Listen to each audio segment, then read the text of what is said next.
दरभंगा में fun world Disneyland मेला का भव्य उद्घाटन। शहर के राज मैदान स्थित इंद्र भवन के पास वही मेला के प्रबंधक अखिलेश कुमार के द्वारा बताया गया कि हमारे यहाँ जल परी, मिकी माउस एवं बच्चों के लिए कई प्रकार के झूला उपलब्ध है। हर दिन संध्या 3 बजे से रात्रि के 10 बजे तक खुला रहता है। टिकट का प्राइस भी बहुत सस्ता है, मात्र 30 रुपए। एक बार आकर यहाँ का आनंद जरूर उठाएं। दरभंगा शहर के शुभंकरपुर स्थित बद्रीनाथ मंदिर का पट खुलते ही श्रद्धालुओं की भारी भीड़ उमड़ पड़ी। सोमवार को जैसे ही मंदिर के कपाट आम भक्तों के लिए खोले गए, वैसे ही दर्शन पूजन के लिए दूर दराज से आए श्रद्धालुओं का तांता लग गया। खास बात यह है कि यह मंदिर वर्ष में केवल एक बार ही श्रद्धालुओं के लिए खोला जाता है, जिस कारण लोगों में इसे लेकर विशेष उत्साह और आस्था देखने को मिलती है। मंदिर परिसर में सुबह से ही भक्तों की लंबी कतारें लगी रहीं। बिहार के विभिन्न जिलों के अलावा अन्य राज्यों से भी श्रद्धालु यहां पहुंचे और पूरे विधि विधान के साथ पूजा अर्चना की। श्रद्धालुओं का मानना है कि यहां सच्चे मन से मांगी गई हर मनोकामना पूर्ण होती है। इसी आस्था के चलते हर वर्ष बड़ी संख्या में लोग इस अवसर का इंतजार करते हैं। इस अवसर पर मंदिर में विशेष पूजा, भजन कीर्तन और धार्मिक अनुष्ठान आयोजित किए जाते हैं। वातावरण पूरी तरह भक्तिमय बना रहता है। बद्रीनाथ मंदिर का ये वार्षिक पट खोलने का आयोजन न केवल धार्मिक दृष्टि से महत्वपूर्ण है, बल्कि यह क्षेत्र की सांस्कृतिक पहचान का भी एक अहम हिस्सा है, जो लोगों की गहरी आस्था और विश्वास को दर्शाता है। लोग श्रद्धालु यहाँ काफी आस्था और विश्वास के साथ यहाँ पहुँचते हैं। मेल जैसा नज़ारा भी यहाँ देखने को मिलता है। दरभंगा, तैयार हो जाओ स्टाइल और स्पीड की नई राइड के लिए। तेजस्वी सुजुकी लाए फुल रेंज माइलेज वाली स्कूटी से लेकर परफॉर्मेंस बाइक तक। लुक्स जो बनाए स्टार और राइड जो करे दिल से प्यार। इजी EMI, इंस्टेंट डिलीवरी और बम्पर मॉनसून ऑफर्स सिर्फ तेजस्वी सुजुकी पर। आइए छोटी एकमी, सैदनगर, लहरियासराय, सुजुकी का असली स्टाइल सिर्फ तेजस्वी सुजुकी में।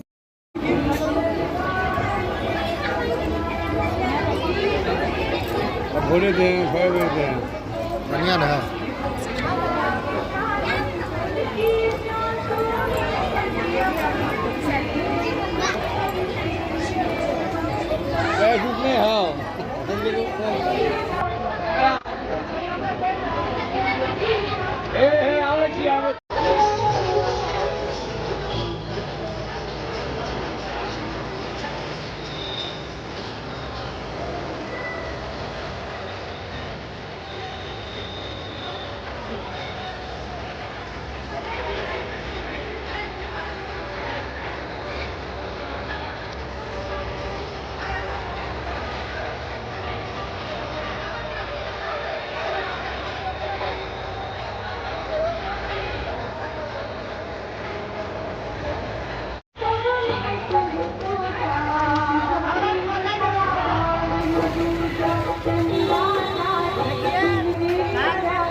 ये हमारे परदादा जी ने स्थापना की है, श्री बेतादा जी महाराज ने। तो उनके बाद हम लोग ये चौथी पीढ़ी है और ये हर साल के एक दिन अक्षय तृतीया के दिन खुलती है ये। और इन पर हम लोग आम जनता के लिए करते हैं। बद्रीनाथ का मंदिर कहाँ कहाँ है?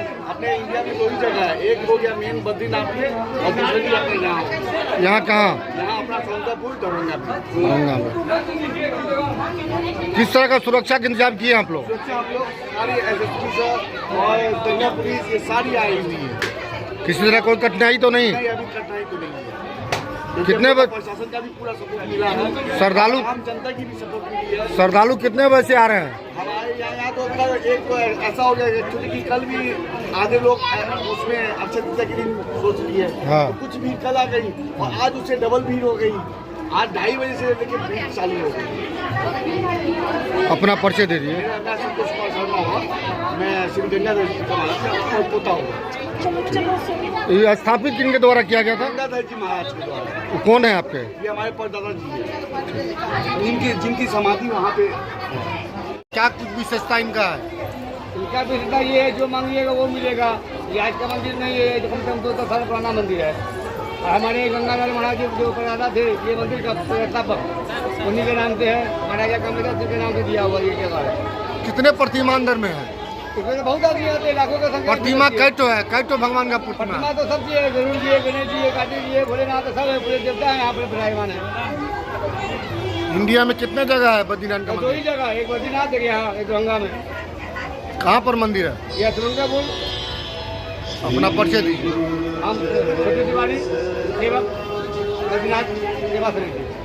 हम लोगों को जैसे ही पता चला कि हर साल यहाँ इस तरह का व्यवस्था होता है, तो हम लोगों ने इस बार सोचा कि नहीं, मेडिकल कैंप जरूर लगाया जाए, क्योंकि इतनी सारी भीड़ होती है, उस भीड़ में किसको हम लोगों की ज़रूरत पड़ जाए, इसलिए हम लोगों ने ये स्वास्थ्य शिविर का आयोजन किया। किनके तरफ से लगाया गया है स्वास्थ्य शिविर? ये रेड क्रॉस की तरफ से है। कितने टीम आपकी है? ये हमारे यहाँ पे आपको 10 लोगों का टीम। कहाँ पर लगा है ये? कहाँ पर लगाए हैं? ये आपको बद्रीनाथ मंदिर है। अपना परिचय दीजिए। मेरा नाम राजकुमार हुआ, मैं इंडियन रेड क्रॉस सोसाइटी का मेंबर हूँ। पीएम सूर्य घर मुफ्त बिजली योजना के तहत उपभोक्ताओं की सुविधा के लिए जिलाधिकारी के निर्देश के आलोक में लोन कैंप आयोजित। जिलाधिकारी दरभंगा कौशल कुमार के निर्देशानुसार प्रेक्षागृह दरभंगा में प्रधानमंत्री सूर्य घर मुफ्त बिजली योजना के सफल क्रियान्वयन एवं उपभोक्ताओं की सुविधा को ध्यान में रखते हुए आज लहेरियासराय में बैंकों द्वारा विशेष लोन कैंप का आयोजन किया गया। इस कैंप का उद्देश्य इच्छुक उपभोक्ताओं को सोलर रूफटॉप स्थापना हेतु पारदर्शी, निष्पक्ष, सहज एवं त्वरित ऋण सुविधा उपलब्ध कराना। कार्यक्रम का उद्घाटन दीप प्रज्वलित कर विधिवत रूप से किया गया। मौके पर उपस्थित अधिकारियों ने बताया कि योजना को प्रभावी ढंग से लागू करने तथा अधिकाधिक लोगों तक इसका लाभ पहुंचाने के लिए ये कैंप आयोजित किया गया है। कैंप में कुल 28 उपभोक्ताओं द्वारा ऋण प्राप्ति हेतु आवेदन जमा किया गया, जिनकी प्रक्रिया शीघ्र पूर्ण कर ऋण उपलब्ध कराया जाएगा। उल्लेखनीय है कि प्रधानमंत्री सूर्य घर मुफ्त बिजली योजना के अंतर्गत उपभोक्ताओं को सोलर संयंत्र स्थापना पर आकर्षक सब्सिडी प्रदान की जा रही है। योजना के तहत 1 किलोवाट क्षमता पर 30,000, 2 किलोवाट क्षमता पर 60,000 तथा 3 किलोवाट क्षमता पर 78,000 रुपये तक की सरकारी अनुदान सब्सिडी दी जा रही है। अभी तक जिले में 390 उपभोक्ताओं के घरों में इस योजना के तहत सोलर प्लेट संस्थापित किए गए हैं। सोलर प्लेट लगाएं और अपने घरों को बिजली के मामले में आत्मनिर्भर बनाएं। जिला प्रशासन की अपील है कि इच्छुक घरेलू उपभोक्ता आगे आए और इस योजना लाभ उठाएं। अधिकारियों ने बताया कि इच्छुक उपभोक्ता प्रधानमंत्री सूर्य घर मुफ्त बिजली योजना के आधिकारिक पोर्टल पर जाकर ऑनलाइन आवेदन कर सकते हैं तथा योजना का लाभ उठा सकते हैं। ये योजना न केवल उपभोक्ताओं के बिजली बिल में कमी लाएगी, बल्कि स्वच्छ एवं हरित ऊर्जा को भी बढ़ावा देगी। इस अवसर पर अधीक्षण अभियंता विद्युत श्री अजय कुमार, वरीय उप समाहर्ता सुश्री प्रियंका कुमारी, एलडीएम श्री विकास कुमार, विद्युत कार्यपालक अभियंता विद्युत आपूर्ति प्रमंडल दरभंगा शहरी श्री विकास कुमार, विद्युत कार्यपालक अभियंता दरभंगा ग्रामीण श्री केशव कुमार, विद्युत कार्यपालक अभियंता बेनीपुर श्री अमोद कुमार सहित सहायक विद्युत अभियंता, कनीय विद्युत अभियंता दरभंगा शहरी एवं ग्रामीण क्षेत्र के पदाधिकारी तथा सभी संबंधित वेंडर उपस्थित थे। जिलाधिकारी ने सभी संबंधित पदाधिकारियों को निर्देश दिया कि योजना का लाभ अधिकाधिक उपभोक्ताओं तक पहुंचाने हेतु व्यापक प्रचार प्रसार किया जाए तथा प्राप्त आवेदनों का त्वरित निष्पादन सुनिश्चित किया जाए। आज की जो योजना है जिसके लिए हमने कैंप लगाया है वह महत्वाकांक्षी योजना है, जिसके लिए हमने बैंकवार जितने भी बैंक के कोऑर्डिनेटर है वो आए थे और विद्युत अधीक्षण अभियंता सभी को यहाँ उपस्थित थे। यहाँ पे रीनी को भी बुलाया गया ताकि उनका स्पॉट पे ही जो भी प्रॉब्लम है उसको हम लोग रिजॉल्व कर सके। और जिला प्रशासन पीएम सूर्य घर मुफ्त योजना, मुफ्त बिजली घर योजना है, उसके लिए पूरी तरह से प्रयासरत है। और इसमें जो भी आज लंबित आवेदन है वो किस कारण से लंबित है उसको हम लोगों ने पता किया है और उनका निराकरण करने का प्रयास किया है। इसके बाद भी जो भी हमारे पास आवेदन आएंगे हम लोग जो भी हमारा टारगेट है उसको पूरा करने का संपूर्ण प्रयास करेंगे। धन्यवाद। मेरा नाम प्रियंका, वरीय उप समाहर्ता बैंकिंग शाखा दरभंगा। इस योजना का आम लोग कैसे लाभ?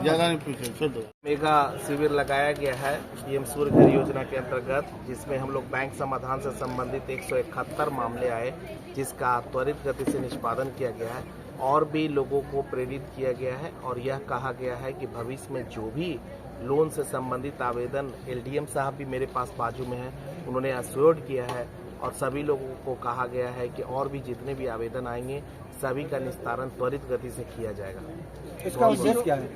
इसका पर्पस है कि हमारे पीएम सूर्य घर योजना के अंतर्गत जो प्रगति है वो उसको और आगे बढ़ाना है। हर घर को घर की छतों पर जो सक्षम परिवार है, जो पीएम सूर्य घर योजना का लाभ लेकर के अपने यहाँ का जो बिजली यूनिट जो हमारे पास उपलब्ध होगी, वो हमारे ऊपर जो जितने भी कंज्यूमर हैं उन सबको लाभ मिलेगा। 125 यूनिट का जो सरकार की योजना है वो तो लाभ मिल ही रही है, परंतु 125 यूनिट के अतिरिक्त अगर उनका कोई बिजली बिल लग रहा है तो इस योजना से वो फ्री ऑफ कॉस्ट हो जाएंगे। अगर मान लिया कि किसी उपभोक्ता का 2 किलोवाट का कनेक्शन है और उसको 250 यूनिट 2 से 3 किलोवाट तक 3 किलोवाट का कनेक्शन और 250 यूनिट प्रति माह अगर उसको आ रहा है, तो अगर 125 यूनिट का खपत है तो 125 यूनिट के लिए पीएम सूर्य घर योजना लगाएं। उनसे अनुरोध है कि 125 यूनिट जो है इस पीएम सूर्य घर योजना का लाभ लेकर के लगाएंगे तो 125 यूनिट जो सरकार उपलब्ध करा रही है प्लस ये 125 यूनिट टोटल मिला के 250 यूनिट हो जाएगा, तो सारी यूनिट उनकी फ्री हो जाएगी। और मुफ्त बिजली योजना नाम ही है, इस कारण से इसमें बहुत ज़बरदस्त फायदा है। इसमें सरकार के द्वारा क्या लोन का क्या प्रक्रिया क्या है? लोन की प्रक्रिया एकदम सरल है, जिसमें आपको बता दें कि यहाँ पे एकदम बैंक के जितने भी बैंकर्स हैं वो बहुत आराम से सपोर्ट कर रहे हैं। एक हमारे पास जो सबसे इम्पोर्टेंट काम है वो है बिजली बिल। आपके नाम से बिजली बिल अगर है तो आपके पास कुछ नहीं दिक्कत है। लोग बिजली बिल में आपका जो नामकरण है हो सकता है, ऐसा पाया गया है। बहुत लोगों ने आज कहा भी कि बिजली बिल मेरे पिताजी के नाम से है सर, लोन मैं लेना चाहता हूं, मैं उनका पुत्र हूं सर। तो मैं उनको आश्वस्त कर देना चाहता हूं कि अगर वो बिजली बिल के नामकरण भी सुधार करना चाहते हैं उसके लिए भी संबंधित पदाधिकारी को सूचित किया गया है और निर्देशित किया गया है, तो वो भी अपना काम करा सकते हैं। लोन के लिए जो सरल प्रक्रिया है उसमें हमारा जो बैंक आधार कार्ड जो है, आप आजकल आधार कार्ड, पैन कार्ड, यही 2 चीज़ें मांगी जा रही है, बिजली बिल मांगी जा रही है, कोई तरह का अन्य दस्तावेज की जरूरत नहीं है। मंथली कितना चार्ज इसकी तहत? अगर मान लिया कि हम लोगों ने फौरी तौर पर यह देखा है कि अगर 3 से 4 किलोवाट के उपभोक्ता है और जिन्होंने सोलर प्लेट लगाया है तो उनको 1105 रुपया 10 बरस के लिए EMI आता है। 1105 रुपया प्रति माह 10 बरस के लिए। ये जो सोलर प्लेट अगर कोई लगा लेते हैं तो हम जितने भी उपभोक्ता हैं उन सबको 25 वर्षों के लिए सोलर प्लेट है।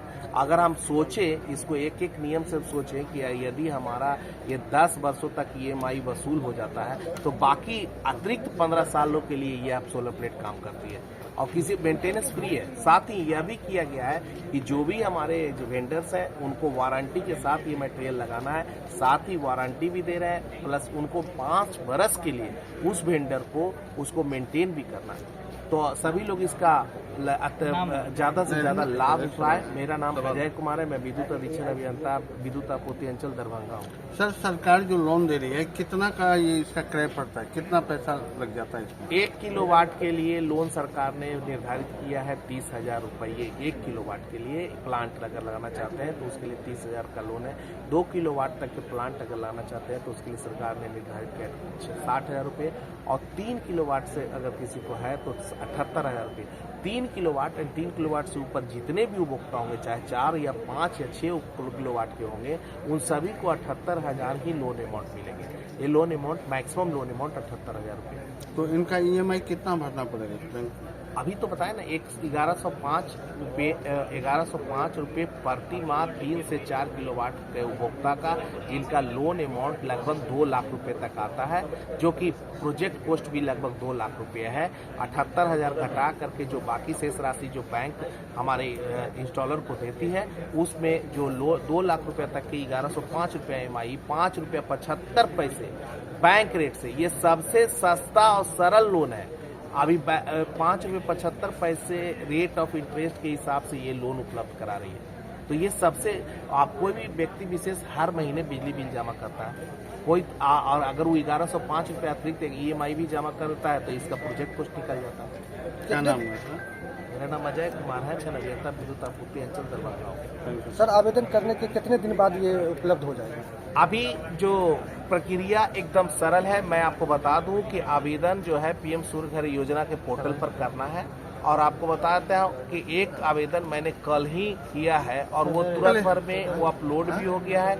आवेदन के साथ जो सबसे इम्पोर्टेंट चीज़ है वो ये है कि आपको जो बैंक के लोन अगर देर से भी अगर हो रहे हैं तो बैंक के लोन की प्रक्रिया में न जाए, बैंक का लोन होता रहेगा। आप बैंक के जो अकाउंट के जो क्रॉस कैंसिल चेक है जो लोन अमाउंट आपके आते हैं, कभी कभी वेंडर तो ये भी कहते हैं कि सर लोन अमाउंट के लिए जो प्रक्रिया वो हम आगे प्रक्रिया करते रहेंगे सर, उनके बैंक अकाउंट के नंबर आ जाए, हम तब भी प्लांट जो है जो हमको लोन अमाउंट के अतिरिक्त जो 10% जो उनको देना है बैंक के साथ क्या है कि अगर मान लिया कि आपने 100 रुपया का लोन मांगा तो बैंक आपको हर हालत में 10 रुपया जमा करने के लिए कहती है, 10%। यदि आपने 2 लाख रुपया मांगा है तो 20,000 रुपये आपको बैंक में जमा करने होंगे, और बैंक 20,000 जमा करने के उपरांत 2 लाख के लोन पर 1,80,000 रुपया का EMI बनाती है।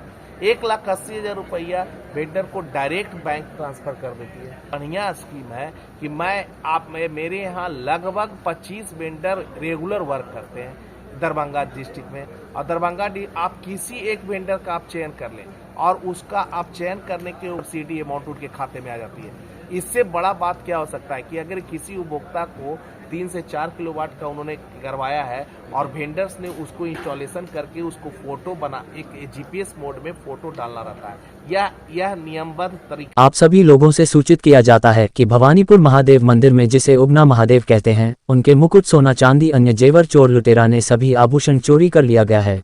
प्रशासन द्वारा अभी तक एक भी चोरी करने वाले के गिरफ्तार नहीं किया गया है। मंदिर में महादेव जी का कई बार चोरी किया गया है। उसी के लिए आम आदमी पार्टी भवानीपुर मंदिर के पास प्रखंड पंडौल, जिला मधुबनी, बिहार के अंतर्गत अनशन पर बैठे हैं। जब तक प्रशासन द्वारा चोरी करने वाले लोगों के गिरफ्तार नहीं होगा तब तक अनशन पर बैठे रहना है।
नमस्कार, मैं राजीव कुमार, आम आदमी पार्टी जॉन सोशल मीडिया प्रभारी।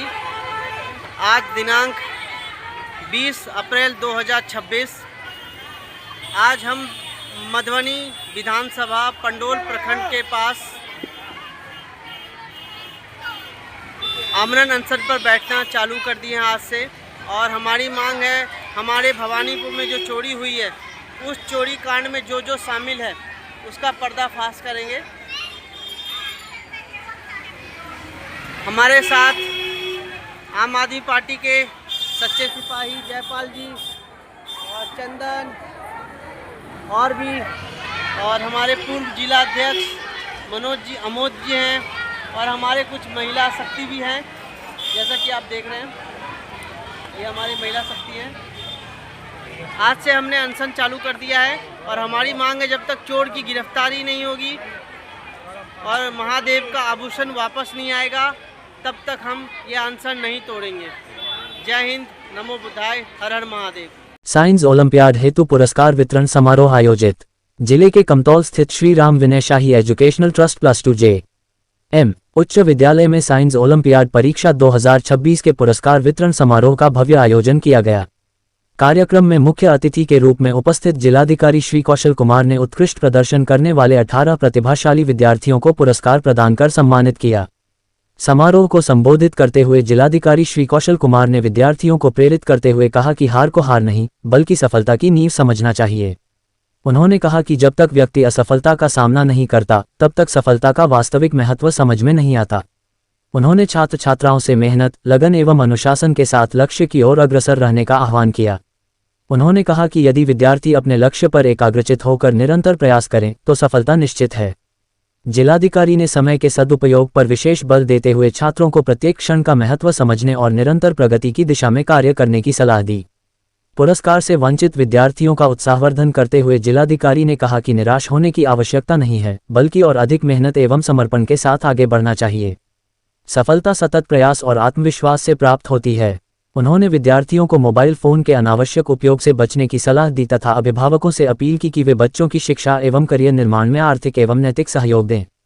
साथ ही उन्होंने ये भी कहा कि अभिभावक अपनी इच्छाएं बच्चों पर थोपने के बजाय उनकी रुचि एवं क्षमता के अनुसार मार्गदर्शन करें। विद्यालय परिसर की प्रशंसा करते हुए जिलाधिकारी ने कहा कि यहां आकर उन्हें अत्यंत प्रसन्नता हुई है। उन्होंने कहा कि वर्तमान समय में यह विद्यालय काफी विकसित एवं अनुकरणीय संस्थान के रूप में उभरकर सामने आया है।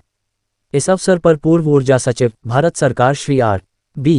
शाही ने कहा कि जब तक संस्था के सभी प्रतिभाशाली छात्र छात्राएं राष्ट्रीय स्तर की प्रतियोगिताओं में उत्कृष्ट सफलता प्राप्त नहीं करते, तब तक विद्यालय को पूर्ण विकसित नहीं माना जा सकता। उन्होंने कहा कि यहाँ के विद्यार्थियों में प्रतिभा की कोई कमी नहीं है तथा आज के दौर में बेटियां हर क्षेत्र में बेटों से आगे बढ़ रही हैं। कार्यक्रम का शुभारंभ सामूहिक रूप से दीप प्रज्वलन एवं स्वागत गान के श्री गणेश हुआ। समारोह में प्रथम स्थान प्राप्त छात्र को छात्र छात्राओं को सांत्वना पुरस्कार स्वरूप चेक प्रदान किया गया। कार्यक्रम के उपरांत जिलाधिकारी द्वारा जल जीवन हरियाली का प्रतीक पौधारोपण कर पर्यावरण संरक्षण का संदेश भी दिया गया। इस अवसर पर पूर्व ऊर्जा सचिव भारत सरकार श्री R.B. शाही, प्रखंड विकास पदाधिकारी श्री मनोज कुमार, प्रखंड शिक्षा पदाधिकारी, अन्य संबंधित पदाधिकारी, शिक्षकगण, अभिभावक एवं बड़ी संख्या में छात्र छात्राएं उपस्थित थे। श्री R.B. शाही जैसा अभिभावक नहीं था गाइड करने के लिए, तो आप लोग बहुत लकी हैं कि सर के गाइडेंस में आप लोगों को गाइडेंस मिल रहा है और यह स्कूल और काफी आगे बढ़ने का प्रयास कर रहा है। मैं सर को धन्यवाद देता हूं कि सर ने मुझे यहाँ बुलाया यहाँ पे आप लोग से मिलने के लिए। और अभी जो बच्चे अच्छा किए उनको प्राइज मिलेगा, लेकिन इसमें बहुत सारे बच्चे हैं जो कि उनको प्राइज नहीं मिलेगा, उनको हतोत्साहित होने की आवश्यकता नहीं है।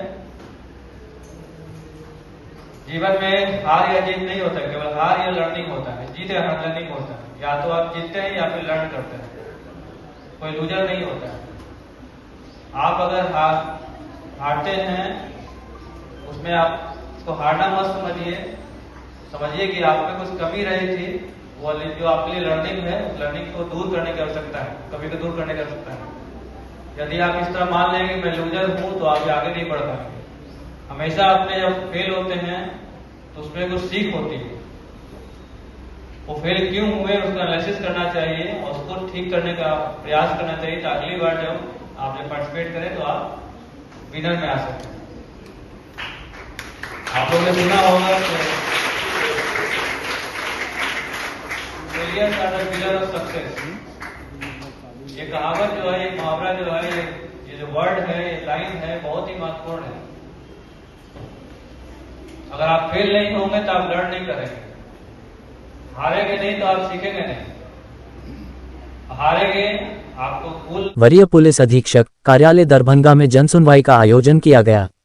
वरीय पुलिस अधीक्षक दरभंगा द्वारा अपने कार्यालय कक्ष में शिकायतकर्ताओं की समस्याओं को ध्यानपूर्वक सुना गया एवं संबंधित पदाधिकारियों को त्वरित समाधान सुनिश्चित करने हेतु निर्देश दिए गए। जनसुनवाई के क्रम में नगर पुलिस अधीक्षक जोड़, अनुमंडल पुलिस पदाधिकारी सदर 1, अनुमंडल पुलिस पदाधिकारी बिरौल 01, अनुमंडल पुलिस पदाधिकारी कमतौल जोड़ कमतौल थाना 01, अनुमंडल पुलिस पदाधिकारी कमतौल 01, अंचल पुलिस निरीक्षक कमतौल 01, लहेरियासराय थाना 03, जाले थाना 04, बहादुरपुर थाना 01, अंचल पुलिस निरीक्षक बहेड़ा 01, अलीनगर थाना 01, सदर थाना 01, वाजिदपुर थाना 01, सिमरी थाना 03, केवटी थाना 01, फैकला थाना 01, मब्बई थाना 02, पतौर थाना 01 एवं बहेड़ी थाना 02 कुल -27 फरियादियों की समस्या सुनी गई। वरीय पुलिस अधीक्षक ने संबंधित पदाधिकारियों को प्रत्येक शिकायत का समाधान वैधानिक प्रक्रिया के तहत 7 दिनों के अंदर करने का निर्देश दिया गया। पिछली जनसुनवाई में प्राप्त शिकायतों की प्रगति की समीक्षा की और संबंधित पदाधिकारी को समयबद्ध कार्रवाई का पालन करने का हिदायत दी गई। जनसुनवाई का मुख्य उद्देश्य आमजन की समस्याओं का शीघ्र समाधान करना है। ये प्रक्रिया नागरिकों की समस्याओं को सुलझाने के लिए नियमित रूप से जारी रहेगी। बिहार के सभी कार्यक्रम समन्वयकों की पटना में अपर सचिव नीतीश कुमार मिश्रा की अध्यक्षता में समीक्षा बैठक आयोजित।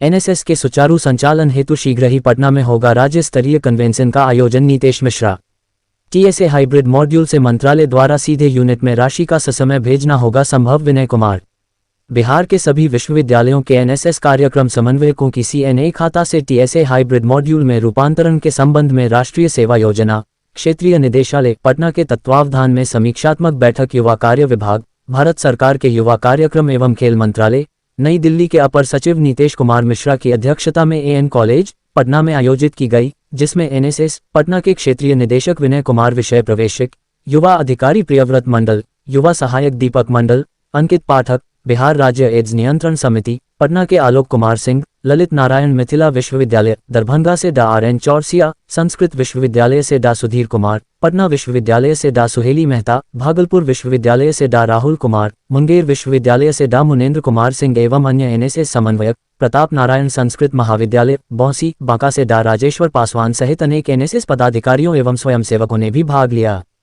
कार्यक्रम का प्रारंभ दीप प्रज्वलन से हुआ। बैठक में शामिल सभी व्यक्तियों ने अपना अपना परिचय प्रस्तुत किया। अतिथियों का स्वागत पाग, चादर एवं पोट पौधों से किया गया। वहीं एनएसएस के क्षेत्रीय निदेशक विनय कुमार के नेतृत्व में क्षेत्रीय निदेशालय पटना परिवार की ओर से अपर सचिव का स्वागत पुष्पगुच्छ प्रदान कर किया गया। एएन कॉलेज के कार्यक्रम पदाधिकारी के संचालन में आयोजित बैठक में एनएसएस का लक्ष्य गीत कॉलेज के स्वयंसेवकों ने प्रस्तुत किया। स्वागत संबोधन कॉलेज के प्रधानाचार्य प्रो शैलेश सिंह ने करते हुए एनएसएस के महत्व को रेखांकित किया। अध्यक्षीय संबोधन में नीतेश कुमार मिश्रा ने कहा कि मूलतः एनएसएस समाज सेवा का कार्य है, जिसमें स्वयंसेवक स्वतः ही सेवा भाव से जुड़ते हैं, जिनके लिए आने वाले समय में पूरे देश में एक समान अधिक लाभ दिए जाएंगे। एनसीसी की अपेक्षा एनएसएस अधिक लचीला एवं सरल है। इसके मैनुअल में भी परिवर्तन किया जा रहा है। इसके सुचारू संचालन के लिए पटना में कार्यक्रम समन्वयकों एवं एनएसएस पदाधिकारियों का शीघ्र ही राज्य स्तरीय कन्वेंशन आयोजित किया जाएगा, क्योंकि कोई भी नई व्यवस्था बिना समुचित प्रशिक्षण के सफल नहीं हो सकती है। उन्होंने कहा कि सीएनए अकाउंट से राशि निकालने की प्रक्रिया काफी लंबी एवं जटिल है, इसलिए उसे टीएसए हाइब्रिड मॉड्यूल में परिवर्तित किया जाएगा। एनएसएस पटना के क्षेत्रीय निदेशक विनय कुमार ने पीपीटी प्रेजेंटेशन के माध्यम से बताया कि खाता टीएसए हाइब्रिड मोड परिवर्तित होने से मंत्रालय से सीधे यूनिट के अकाउंट में एनएसएस की राशि से समय भेजी जाएगी, जिससे वित्तीय पारदर्शिता भी बनी रहेगी। इस व्यवस्था से ई पेमेंट हो सकेगा और मोबाइल पर आए ओटीपी से ही भुगतान सुनिश्चित हो जाएगा, बैंक नहीं जाना पड़ेगा। उन्होंने बताया कि आयोजित कार्यक्रमों के geo tag photo my Bharat portal पर अपलोड करना अनिवार्य है। बिना यूटिलाइजेशन दिए अगले वित्तीय वर्ष की राशि जारी नहीं की जाएगी। इस अवसर पर अपर सचिव ने सभी कार्यक्रम समन्वयकों से एनएसएस संबंधी विभिन्न समस्याओं को रुचिपूर्वक सुना तथा उनका निदान भी बताया। अपर सचिव ने शीघ्र ही मंत्रालय एवं एसबीआई मुख्यालय से सभी एसबीआई शाखा प्रबंधकों को सभी इकाइयों का सीएनए जेडबीएस खाता खोलने संबंधी स्पष्ट निर्देश देने हेतु पत्र निर्गत करवाने का वचन दिया। उन्होंने बिहार में एनएसएस की वर्तमान स्थिति से अवगत होकर इसे और बेहतर बनाने का सुझाव भी दिया।